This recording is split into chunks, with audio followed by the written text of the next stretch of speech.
What a year 2022 was when it came to my Amazon FBA business. I launched new products, I broke new records, and of course, I faced a ton of challenges whilst pulling out lots of my hair. So in this video, let's unwrap my Amazon FBA business's performance throughout 2022, running through my revenues, costs, profits, and any important lessons that I learned throughout the year. On the topic of profits, if you haven't already got an accountant to help you calculate yours, then make sure you check out Awesome, who are a digital accountancy firm that specialize in Amazon FBA services. I'll put a discount link for you to sign up with in the description below. Okay, so let's now get started with my 2022 year unwrapped. 2022 was a very eventful year for me when it came to expanding my product range on Amazon.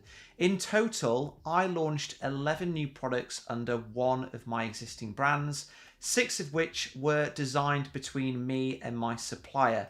And because of that, they were exclusive to me. At school, I was consistently at the bottom of the class for anything related to art and design. So fortunately, most of the designing of these products was actually done by my supplier, and all I had to do was suggest amendments and approve the final version for production. Now, amending the design or look of a product when selling on Amazon, it can be a great way to differentiate yourself from others. And sometimes it can be done relatively cheaply or even for free. If this is something that you would like to consider, then the first step is to simply ask your supplier if they'd be willing to consider it. Some suppliers will make minor amendments, such as color changes, entirely for free, whilst others may charge. If you find that your supplier wants to charge and the amount that they suggest seems too high, then my advice from what I've learned this year is try to negotiate with them, not just on the price, but also on terms. My supplier, for example, agreed that they would refund the design fee in full once I'd ordered a certain amount of units over time. Other things that you could negotiate on could be a shorter exclusivity period before you let your supplier sell your design to others, or breaking the fee up into monthly chunks. Whilst an upfront design fee may sound off-putting, just remember that having your own exclusive design, it's likely to pay dividends over the longer term, given that you're going to be one of a kind on Amazon and therefore more recognizable by customers. Now, by no means is this an essential thing to do. I've had a lot of luck with products that weren't exclusive to me, but if it is an option, it's honestly well worth considering. So let's now take a look at my Amazon FBA business's performance now that you understand how many new products I launched throughout the year. Throughout 2022 with my Amazon FBA business, I sold 91,593 units to customers all around the world, which was 3 times as much as I sold in 2021. On average, I sold 251 units a day, with my record day being 509 units, which was more than double my record from the previous year. And the amazing thing is that despite this huge amount of growth, the amount of hours that I put into my Amazon FBA business actually reduced because I outsourced my advertising to a freelancer and started to make use of more tools that helped me with forecasting and reordering with my supplier. This is a top tip of mine if you want to make Amazon FBA as passive as possible. Make use of tools such as Helium 10 and Shopkeeper from the get-go, and once you're spending at least $5,000 a month on advertising, think about outsourcing your advertising management to a freelancer. Although they do cost a bit of money, it will free up plenty of time for you to focus on other things, which is exactly what I did. I was able to focus on growing my business as much as possible, which from my results, you can see that I did an okay job of doing. Throughout the year, my Amazon FBA revenues continued to grow as I launched more and more products, peaking in July, where I managed to sell just over £170,000 worth of stock. What an incredible feeling it was to know that strangers out there all across the world were searching on Amazon and then deciding to buy a branded product that I'd created for a total of £170,000. And to give you a sense of how much of a deal this record break was for me, at the end of 2021, so last year, I set a goal to hit 100k in monthly revenues, because the highest that I'd ever achieved prior to that was around 90k.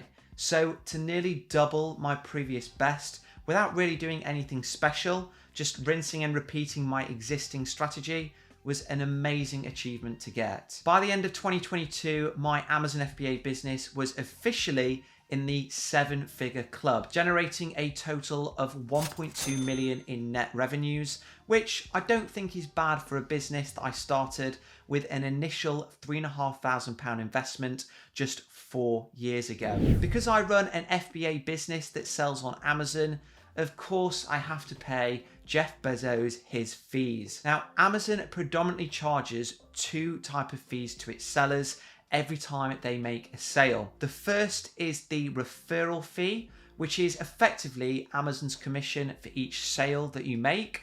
And that fee depends on what category you're selling in, but for the most, it's around 15%. The second fee relates to fulfillment charges. So the amount that you pay in exchange for Amazon packing and posting the product to the customer. Throughout 2022, I paid an eye-watering £206,000 in referral fees and £215,000 in fulfillment fees. Unsurprisingly, Amazon does have a bunch of other fees too, such as storage and removal charges. So with all of Amazon's fees included, the total that I paid was £431,000 in fees. What might sound to us like a huge amount to be paying, that's actually roughly equivalent to around a second's worth of earnings for Mr. Bezos, I'm sure. Regardless of whether you're a well-known brand or not, as an Amazon FBA seller, you're going to need to advertise your product in order to increase your sales and your overall profitability. Amazon's advertising costs have steadily increased over the years because competition has intensified and sellers have been willing to pay more for a top placement in the search results. So it will be no surprise to you to hear that over 2022, I also broke a record for the amount of money that I spent on advertising, with total spend coming in at £204,000, and that compares to around £64,000 in 2021. My advertising costs represented 17% of my net revenues, which in my view is quite an inflated figure that can be brought down. So this year I'll be working with my advertising freelancer to work on doing just that, ideally reducing it more towards the 12 to 13% mark, which is generally what most sellers will aim for. With that said though, my products do feature in quite a competitive niche, and suggested bids, they can often be £5 to £10, despite the product only retailing for 15 to 20. So a 12% tacos, that could just be wishful thinking. I've spoken about this many times before, but one key piece of advice that I would advise all Amazon FBA sellers to follow is to get a cashback credit card and change your Amazon settings so that your card is billed instead of your balance being deducted whenever advertising charges are applied. I use Capital on Tap's free cashback credit card, and that gives me 1% spend back on everything that I put onto the card. So out of that £204,000 that I spent on ads, I got just over £2,000 back in cashback entirely for free.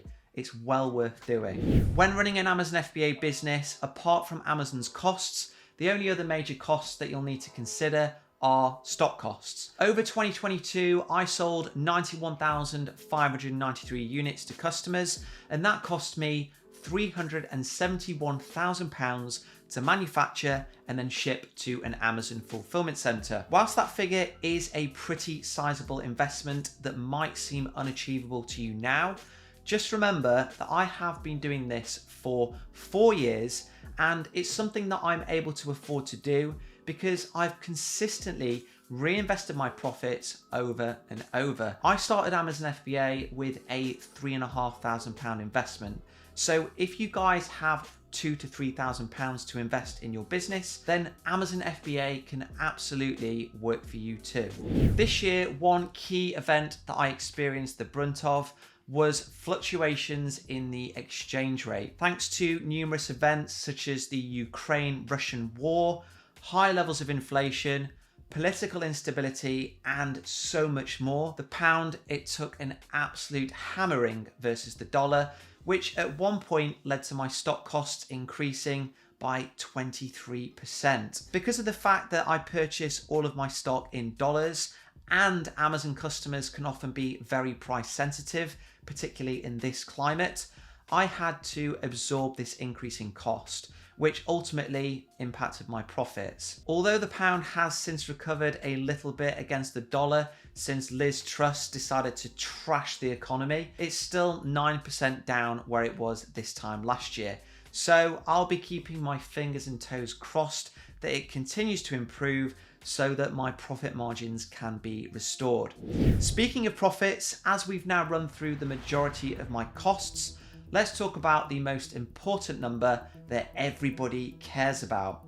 In total, over the course of 2022, after all other business expenses, my profit came to £140,000, providing a 38% return on invested capital. Whilst my orders and revenues were a lot higher than in 2021, unfortunately, so were my costs due to the impact of inflation and the depreciation of the pound. With that said though, I'm still really happy with my Amazon FBA performance, especially given that these days I only spend around 4 hours a week or so on the business, because I've outsourced the most time-consuming activity, which is advertising. So to earn a life-changing amount of profit in a single year from something that I've created from the ground up, it's incredibly fulfilling, and I would highly recommend it to anybody who fancies themselves as an entrepreneur. As mentioned at the start of the video, this year has had many highs and many lows. And the lows are something that I want to talk openly about,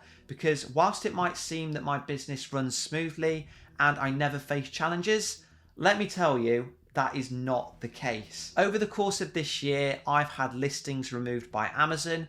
I've had competitors straight up rip off my listing, my brand, and my product.